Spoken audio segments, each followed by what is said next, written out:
Ndabaramukije mu izina rya Yesu, ndabaramukije cyane mbifuriza amahoro y'Imana.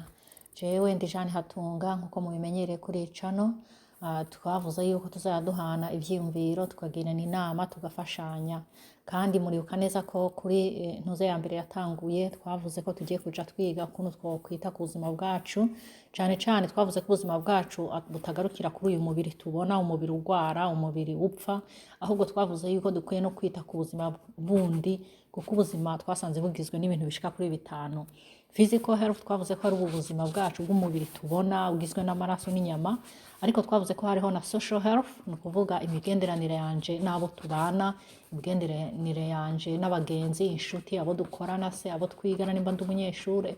Twavuze rero yuko umuntu nabyo nyine ategerezwa kubyitaho, cyane cyane ukaraba ese mu byo muvuga, mu byo mukora bifite akamaro ki ku bugingo bwawe, ku buzima bwawe. Ntabwo iyo ibintu muhura navyo mu buzima bwa buri munsi bikononeye ubuzima, iyo imibanire yawe n'umuntu muri kumwe ikomeza ikubabaza, ikakwica nabi mu bugingo, ntabwo uba uri healthy mu buzima bwawe. Ubwo rero social health nayo nyine dukwiye kuyitaho, cyane cyane ukamenya kugendana n'abagenzi bakufitiye akamaro, bakugira inama nziza, atari abo kujana mu ngorane gusa kuko baba bari kukononera ubuzima. Twavuze kandi spirituality, abandika mu bitabo, abahanga babisesenguye bavuga yuko atari kuri twebwe gusa twemera Imana, kuko spirituality uruhande rumwe bivuga connection to the higher authority, no kuvuga kwemera ikintu uzi neza ko kiri hejuru yawe kigusumbye ubushobozi.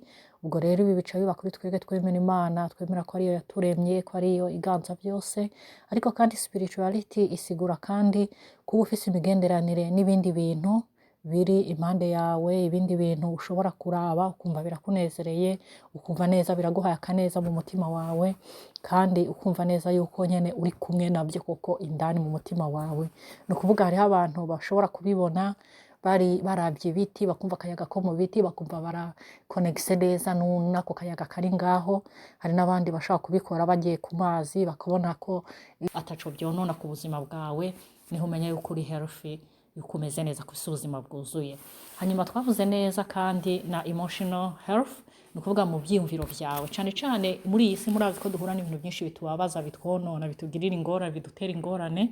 Ariko iyo ugerageje ukaraba mu gihe wicaye umeze neza, canke uryamye ubyutse, ugasubiramo ukaraba ati ese agahinda mfise, ibibazo mfise, ingorane mpora nazo muri ubu buzima bikora iki ku buzima bwanje? Ukagerageza kuraba ibintu byose wokora kugira ngo ugabanye ingorane, ugabanye agahinda, ukagerageza kuraba inzira wocishamo kugira ngo mu mibanire yawe n'abandi ibyo bagukorera ntibikonone cyane ngo byinjire mu mutima wawe bifate umwanya muremure, ahubwo ukagerageza kuraba ibyiza. Muribuka ko twavuze ubushize ko aho kugira ngo ufate umwanya wiyumvira ibibi gusa byakubayeho, ahubwo fata umwanya uraba ibyiza, kuko hari ico biragabanya ku mutima wawe mu bibazo wari kugira, ahubwo ukarushaho kumva ufise ubuzima bwiza.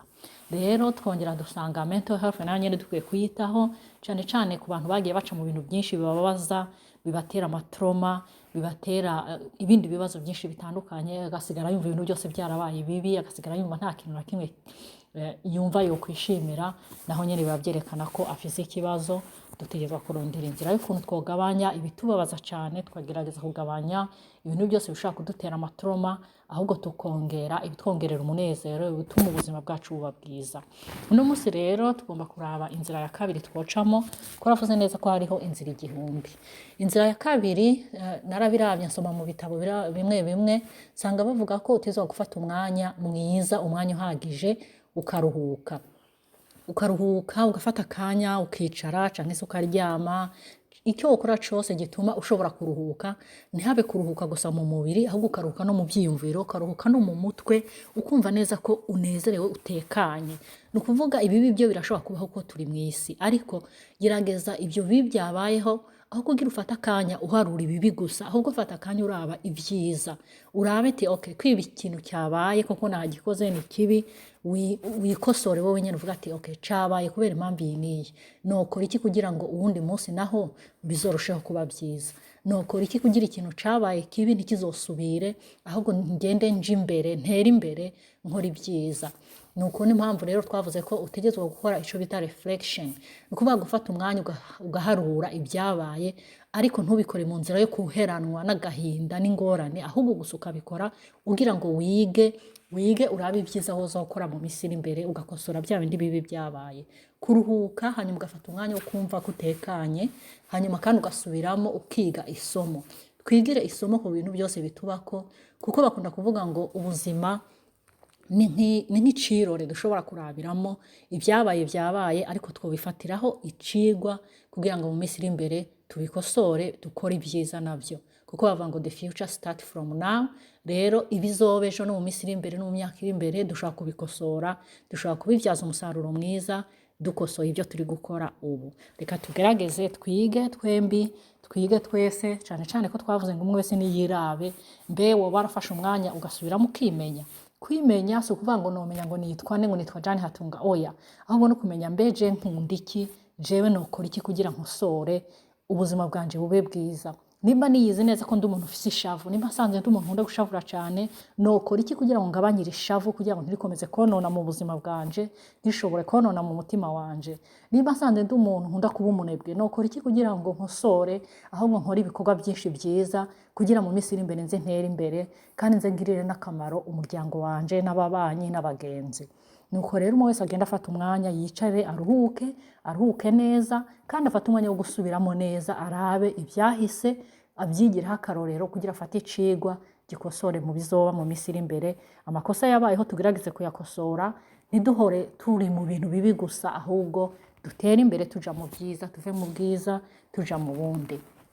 Hanyuma kandi ku bantu bemera Imana, murazi neza ko hariho umurongo wo muri Bibiliya uvuga ngo aho Yesu yabwiye abantu, abigishwa be n'abandi bantu bose bamukurikira, ati munyikoreze amaganya yanyu yose, muze munzanire imitwaro yanyu yose, kuko jewe nzobitaho, nzobafasha, nzobaruhura.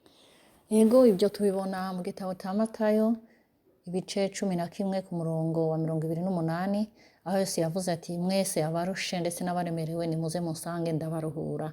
Tugaca kandi twibukana ya ndirimbo yo mu gitabo ivuga ngo muze mwenyene twihererane, musanga ahantu hatari abantu, kuko imiruho ibaye myinshi, urusaku rubaye rwinshi. Ni ukuvuga indirimbo n'uyu murongo wo muri Bibiliya ndabishize hamwe, nsanga Imana nayo nyene yemera ko abantu barushe bashobora kuruhuka mu gihe bayisanze. Ni ukuvuga umwanya uza gufata ukiyumvira, hanyuma ugaca uharura ukihana ibibi wakoze, hanyuma ugaca ufata n'intego yo kuvuga ati ubu ngiye gufata umugambi gukora ibyiza imbere. Kugira ukora ibyiza biri imbere, ejo canke hirya ejo hazobe heza, nuko ukosora amakosa yabaye, nuko ukosora amakosa yabaye no munsi. Ubwo rero dufate umwanya turuhuke neza, kandi dukore liste y'ibyiza, tureke gukora liste y'ibibi, kuko ibibi biguma mu mutima wawe bikakononera emotions, kandi bikakonona na mental health yawe ikononekara. Tugerageze rero gukora ibyiza, tugerageze guharura, twige isomo ku byabaye. Bavuga yuko ngo mu bisanzwe umuntu atigira ku byabaye gusa ngo yige ku kahise gusa, ahubwo umuntu yiga ari uko arabye, agaharura akavuga ati ibi byabaye none byonsigira isomo iryahe. Tugerageze rero hereye none, tugerageze kuza dufata umwanya turuhuke, nturindire kuzoruhuka ari uko wapfuye ngo bandike RIP ku ntuze yawe, ahubwo gerageza ufate umwanya wo kuruhuka, urabe ibyiza, ibibi ugerageze kubikosora, urabe ibyiza kugira dutere tuja imbere. Bizotuma mu mutwe hamererwa neza, bizatuma no mu byiyumviro byacu hamererwa neza, kandi bizotuma dufata n'umwanya wo kureba ukuntu twokora neza ubuzima bwacu, bigatuma nabo tubana baba ahantu heza, bakamererwa neza mu gihe tubabaniye neza, nabo nyene bakabitoreramo inyungu. Ubwo rero yari iyo nzira ya kabiri, ruhuka, ufata umwanya mwiza wo kwiga ku byabaye, ukuremo icigwa kandi bikubera isomo, ntitwame dukora amakosa amwe imisi yose. Hanyuma kandi ufata akanya, cyane cyane ku basenga, usenga Imana, uyikoreze amaganya yawe yose, kugira ngo Imana itugirire neza, iduhe kuruhuka mu mitima, turuhuke ku mubiri, turuhuke no ku mutima. Mubane n'Imana cyane, Imana izibafashe, Imana izibane namwe, kandi iduhe twese kugira ubuzima bwiza. Ubu buzima bwose tugira ubuzima buzima, nibwo buzatuma dushika mu bwami bwo mu ijuru. Murakoze cyane, muhezagirwe, Imana ibahe umugisha. Bye.